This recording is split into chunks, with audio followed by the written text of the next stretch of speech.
Hiya, so today we're going to have a look at some stretches for your upper back. I'm going to use the ball. You can use any ball. Most of them you can do without the ball if you want.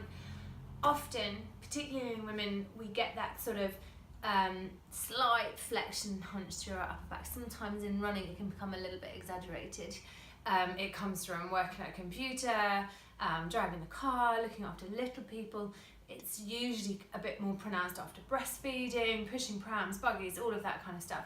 We want to keep open through here, so this kind of stiff section between your shoulder blades. So I'm going to show you some stretches for that. So the first one that I like is this way. So you can use a football or anything really. These are nice and easy to get hold of on Amazon, these little balls.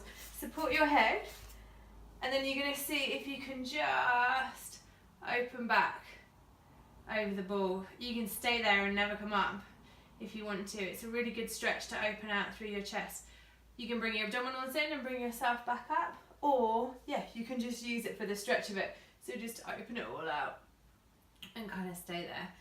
Try and keep your elbows wide. Don't use that kind of position to get yourself back up. So that's a really nice one. You then just kind of pivot yourself up and down the ball and see if you can open back over it.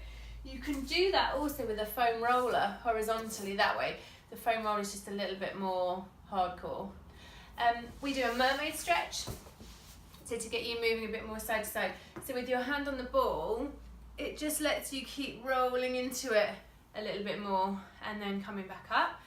These are lovely to do even just after work, but really good if you've been doing a heavy week of running. You can then go over, see if you can get that hand on the ball and stretch through your side that way.